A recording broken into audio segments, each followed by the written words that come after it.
మీరు బాగా గమనించండి ఇక్కడ ఏం జరుగుతుందో. మన సమాజంలో 30 సంవత్సరాలు వచ్చినా పిల్లలు పెళ్లిళ్ళు చేసుకోవడానికి ఇష్టపడట్లా.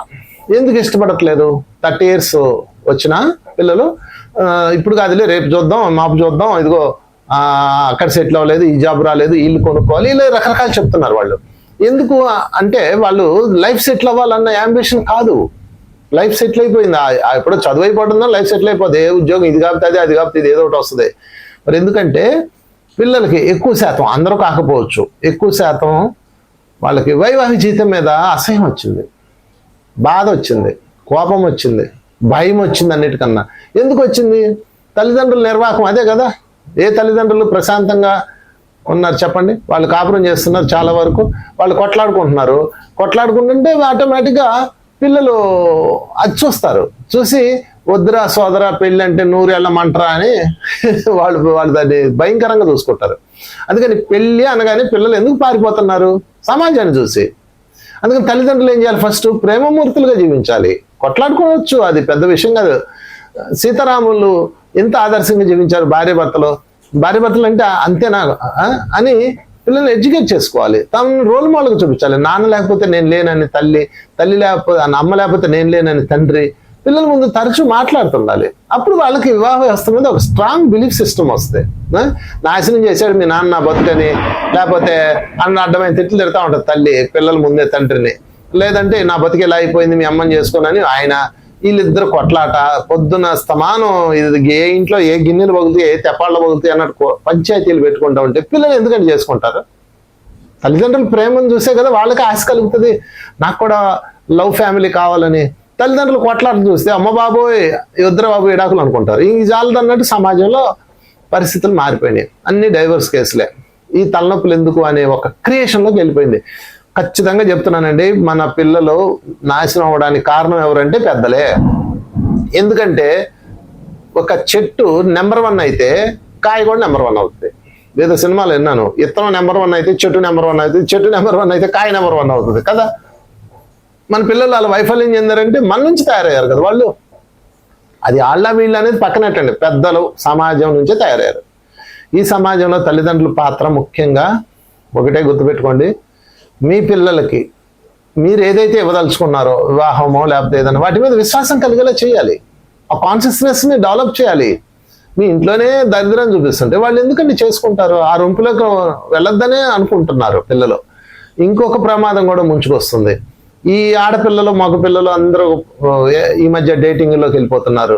ఎందుకు వెళ్తున్నారు వాళ్ళు చెప్పండి? వివాహ వ్యవస్థ ఫెయిల్ అయిపోయింది, వివాహ వ్యవస్థ ఎలా నాశనం అయిపోయింది, మనకొద్దు అని వాళ్ళు వాళ్ళ వైఫల్యం అటువైపు తిప్పేసుకున్నారు. దీనికి కారణం ఎవరు? స్పిరిచువల్ లేకపోవటమే అంతా. ఈ కల్చర్ నాశనం అవడానికి ప్రధాన కారణం స్పిరిచువాలిటీ లేదు తల్లిదండ్రుల్లో స్పిరిచువాలిటీ వచ్చి ప్రేమతత్వంతో ఉంటే ఎంత అద్భుతంగా ఉంటుంది కుటుంబం బలహీనమైందంటే మొత్తం బలహీనమైపోయినట్టే.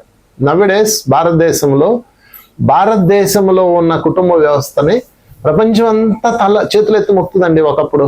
అలాంటి కల్చర్ ఉంది. ఈరోజు క్రమంగా అది బలహీన పడిపోతుంది, చాలా వరకు బలహీన పడిపోయింది. ఇప్పుడు కానీ మేల్కొన్నాం. దీన్ని స్ట్రాంగ్ చేసుకోవాలంటే ఒక్కటే దారి, తల్లిదండ్రులు ముఖ్యంగా తల్లిదండ్రులు ఎవరైతే ఉన్నారో వాళ్ళు ఫస్ట్ భార్యాభర్తలైన తాము ఎంతో హ్యాపీగా ఉన్నామని పిల్లలకి అర్థమయ్యేలా చెప్పాలి. నువ్వు కూడా ఒక కుటుంబం తయారు చేసుకో, నేను ఎంత హ్యాపీగా ఉన్నాను, మీ అమ్మ లేకపోతే నాకు లైఫ్ లేదు అని నేను ఎన్నోసార్లు చెప్తాను మా పిల్లలకి. అలాగే తల్లి చెప్పాలి, అలాగే తండ్రి చెప్పాలి. అప్పుడు వాళ్ళలో ఒక బిలీఫ్ సిస్టమ్ పెరుగుతుంది. ఇది తల్లిదండ్రులు చేయాల్సిన మొట్టమొదటి పని ఏంటంటే ఆధ్యాత్మిక వ్యక్తులు అవ్వాలి. పిల్లల్లో కుటుంబం పట్ల విశ్వాసాన్ని కల్పించాలి, ప్రేమామృతాన్ని చూపించాలి. సెటిల్ అవ్వడం అంటే అందరూ ఏమనుకుంటున్నారంటే సెటిల్ అవ్వడం అంటే బాగా డబ్బులు సంపాదించుకోవటం, ఒక ఇల్లు కట్టుకోవటము, ఒక కారు కొనుక్కోవటము అని అనుకుంటారు. నిజమే, ఇవన్నీ చేసేదానికి కనీసం 35 వస్తాయి, 35 సంవత్సరాల వయసు వస్తాయి. 30 సంవత్సరాల తర్వాత పెళ్లి ఎందుకని చేసుకోవటం? ఇంకా అప్పటికి పిల్లలకి అనే శక్తి కోల్పోతారు, అన్ని జీవితం అంతా మారిపోతుంది. అందుకని సెటిల్ అవ్వడం అంటే ఏంటంటే ఫస్ట్ నీ కాళ్ళ మీద నువ్వు నిలబడగలుగుతున్నావు లేదా, దట్స్ ఆల్. ఇవి ఎలా కొనుక్కోవాలండి? నాకు అర్థం కాదు. వెళ్ళాలంటే మీరు పెరిగారా, లేకపోతే కారు కొనుక్కుంటేనే మీరు సెటిల్ అయినట్ట? ఎవరు సెటిల్ అయినట్టు అసలు ఒకటి చూపించండి. మనం ప్రపంచంలో పెద్ద కోటీశ్వరుడు ఒక ఆయన ఉన్నాడు, ఆయన సెటిల్ అయ్యాడు అనుకుందాం. సడన్ గా తలకిందలైపోయి రోడ్డును పడ్డ సీన్లు లేవా చెప్పండి? ఎంతో మంది కోటీశ్వరులు రాత్రి దివాలా తీసిన వాళ్ళు లేరా? ఎంతో మంది ఉద్యోగస్తులు కంపెనీ ఎత్తేసి రోడ్డును పడ్డ వాళ్ళు లేరా? సెటిల్ అవ్వడం అంటే అది కాదు. సెటిల్ అవ్వడం అంటే నిన్ను ప్రపంచంలో ఏ మూల తీసుకెళ్లి పడేసినా నేను నా భార్యని లేదా నా భర్తని నా పిల్లల్ని పోషించుకోగలను అన్న ఆత్మవిశ్వాసం కలిగి ఉండడమే సెటిల్ అవ్వడం. That's all. అంతే తప్ప వెళ్ళా కొనుక్కుంటే సెటిల్ అయినట్టు ఎవడో సెటిల్ అవుతారు. సెటిల్ అయిన చూపించండి. సరే సెటిల్ అయ్యాడు, అంతో కష్టపడి సంపాదించాడు, వాడికి ఈలోపు 35 వస్తాయి, 40 వస్తాయి, ఇంక పెళ్లి కాదు, అంతా ఏమైపోతుంది ఇంకా చెప్పండి. అసలు శరీరం సహకరించదు. పిల్లలు కనే ప్రొడక్షన్ కెపాసిటీ తగ్గిపోతుంది. పిల్లలు ఎందుకు పుట్టట్లేదు? ఇప్పుడు తగ్గిపోయింది, ఆ కెపాసిటీ తగ్గిపోతుంది ఆటోమేటిక్ కదా. 26 సంవత్సరాల్లో పెళ్లి చేసుకోవాలి పిల్లలు, ఎట్టి పరిస్థితుల్లో మగ పిల్లలు. ఆడపిల్లలు 24 సంవత్సరాలు. ఇంకా వెనకటి కాలం అయితే 18-20 సంవత్సరాలు అట్లుండేది. ఇప్పుడు కాలానుగుణంగా 26 సంవత్సరాలు అనుకుందాం. 26 years చేసుకోవాలి. నేనైతే మా పిల్లలకి చెప్పాను, రే 26 దాటితే మాత్రం చేసేస్తాను, మీ ఇష్టం అని చెప్పాను. సెటిల్ అవ్వడం ఇట్లా అవడం ఏం లేదండి. అసలు దాని మీద ఆలోచన తీసేయండి. మై డియర్ యూత్, పలానా వాడు సెటిల్ అయ్యాడని ఒక్కడిని చూపించండి. రాత్రికి రాత్రి వాడి జీవితం మారిపోయిన సంఘటనలు బొచ్చడు ఉన్నాయి.